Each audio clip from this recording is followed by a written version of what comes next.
तुम्हारे लिए। मानस, मैं अपने हाथों से खा लूंगी। बाकी तुम्हें अपने हाथों से ही खाना है, मेरे हाथ से बस एक निवाला खाना प्लीज। टाइटर, खाना नीचे झटका। खड़ी। व्हाट द, क्या किया तुमने? क्या बचपन है राहुल, मैंने इतनी मेहनत से खुद अपने हाथों से मौली के लिए खाना बनाया और तुमने ये। पहले फोन उठाया होगा, खाना ऑर्डर किया होगा, थक गए होगे ना मेहनत करके तुम। हाँ मंगाया बात, क्योंकि जो खाना मैं अपने हाथों से बना रहा था मौली के लिए वो जल के खराब हो।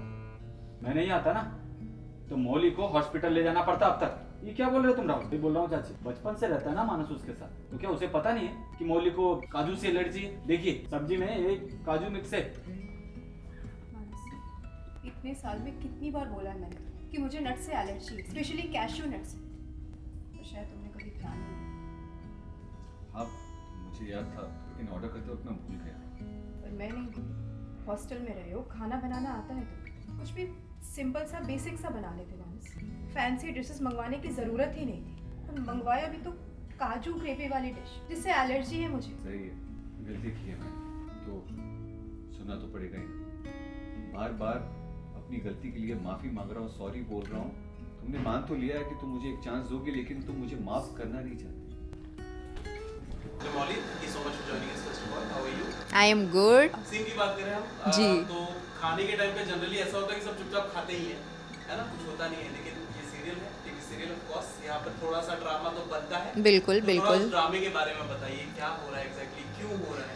जी। तो मानस अभी वापस आया है, वो माफ़ी मांगना चाहता है मौली से, लेकिन पता नहीं मौली बहुत कंफ्यूज है क्योंकि मानस के लिए कुछ फ़ील नहीं करती है, पहले भी नहीं करती थी एक्चुअली। तो वो लोग फ्रेंड्स थे बचपन से, लेकिन मनोज पापा की बात कभी टालती नहीं है मौली, तो उनके कहने पे उसने शादी कर ली। शादी की पहली रात ही वो छोड़ के चला जाता है, तो मौली बहुत हर्ट है और बहुत कुछ सेक्रीफाइस किया है उसने अपनी लाइफ में।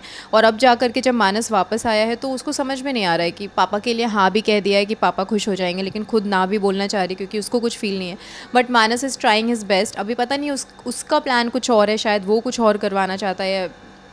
वी डोंट नो दैट कि उसका इंटेंशन कितना प्योर है, कितना सही है, लेकिन मौली अभी भी कंफ्यूज्ड है। और राहुल नहीं चाहता है कि मानस और मौली साथ हो, या फिर मानस गलत लड़का है। मतलब राहुल को बिलीव नहीं होता है कि एक्चुअली बदल गया है, लेकिन मौली कंफ्यूज है। तो वही उसके लिए प्लान किया है, डेकोरेट किया है कि कहीं मौली अगर मान जाए तो बात आगे बढ़े। तो वही सीन था कि मैं मान नहीं रही हूँ, मैं खा नहीं रही हूँ, मुझे ऐसा लग रहा है कि ये सब करने की ज़रूरत है नहीं, क्योंकि वो फील तो है नहीं मुझे तुम्हारे लिए।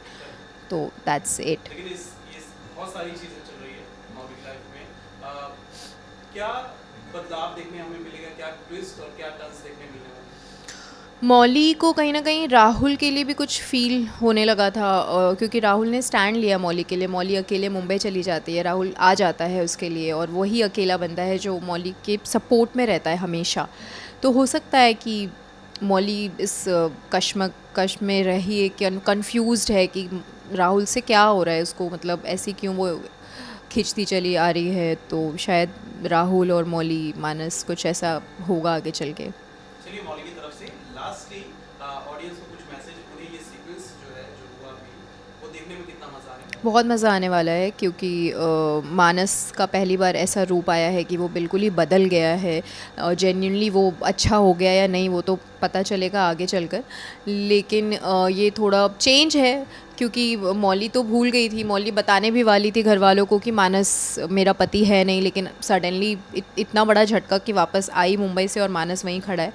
तो आई थिंक ऑडियंस को मज़ा आएगा कि what is going to be next, you know, कि क्या होने वाला है। I think audience will enjoy.